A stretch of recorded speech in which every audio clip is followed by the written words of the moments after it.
بسم اللہ الرحمن الرحیم۔ اسلام میں قبر کی زندگی کو بہت اہم بتایا گیا ہے۔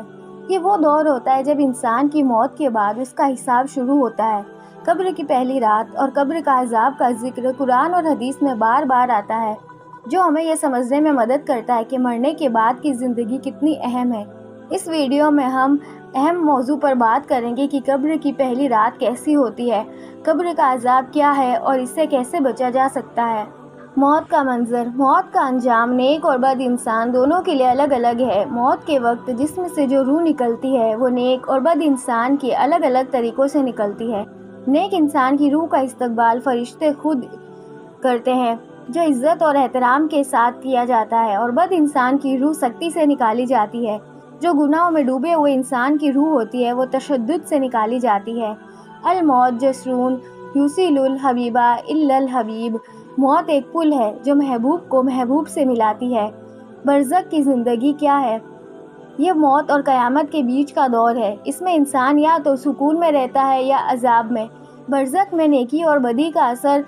نیک اعمال کی بنیاد پر قبر جنت کا باغ بنتی ہے اور برے اعمال پر جہنم کا گڈھا۔ حدیث میں ذکر ہے کہ رسول اللہ صلی اللہ علیہ وآلہ وسلم نے فرمایا، قبر جنت کے باغوں میں سے ایک باغ ہے یا جہنم کے گڈھوں میں سے ایک گڈھا۔ قبر کا عذاب حق ہے۔ قرآن اور حدیث میں اس کا تفصیل سے ذکر ہے۔ قبر میں انسان کو اس کے اعمال کے مطابق عذاب یا سکون ملتا ہے۔ عذاب کے اسباب ہے گناہوں کی وجہ سے ملنے والا عذاب۔ حدیث میں کچھ گناہوں کا ذکر جیسے غیبت، چغلی، نماز نہ پڑھنا ہے۔ قبر میں سانپ اور بچھو۔ حدیث میں بدقسمت لوگوں کی قبر میں سانپ اور بچھو سے عذاب کا تذکرہ کیا گیا ہے، تو وہی نیک بندوں کے لیے رحمت۔ نیک بندوں کے لیے قبر جنت کا باغ بنتی ہے جہاں وہ سکون پاتے ہیں۔ قبر کی پہلی رات۔ قبر میں داخل ہوتے ہی انسان کو قبر میں رکھے جانے کے بعد اس کے اعمال کا حساب شروع ہوتا ہے۔ منکر اور نکیر کے سوالات، جو دو فرشتے انسان کے پاس آ کر 3 اہم سوال پوچھتے ہیں۔ تیرا رب کون ہے؟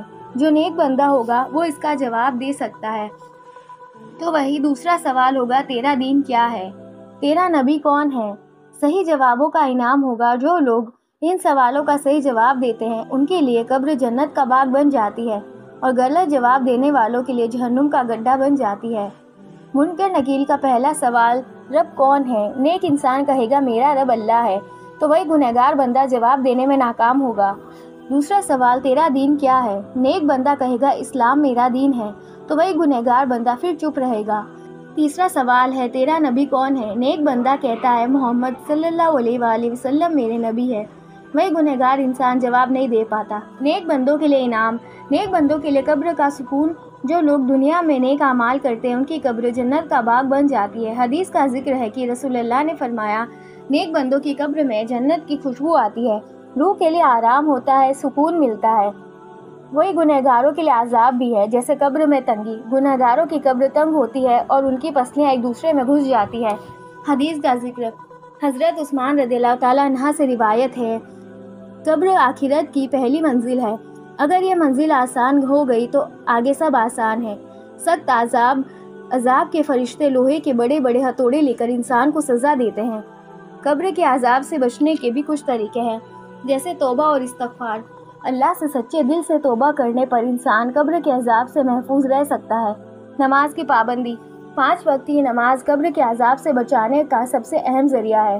حدیث کا تذکرہ، جو شخص سورہ الملک کی تلاوت ہر رات کرتا ہے وہ قبر کے عذاب سے محفوظ رہے گا۔ صدقہ و خیرات۔ اللہ کے راستے میں صدقہ دینے سے انسان کے اعمال قبر میں اس کے حق میں گواہی دیں گے۔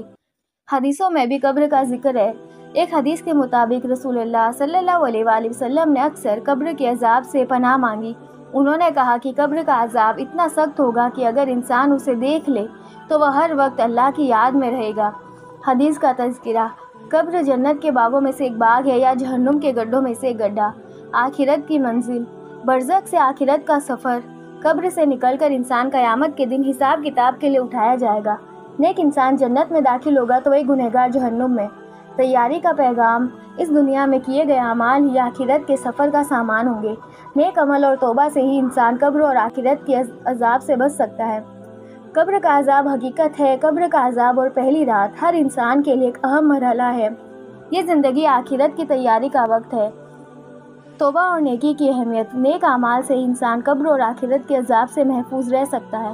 اللہ سے دعا کریں کہ اللہ ہمیں ہر وقت توبہ کرنے کی توفیق عطا کرے، اور دعا کرنی چاہیے کہ ہمیں قبر اور جہنم کے عذاب سے محفوظ رکھے۔ آمین۔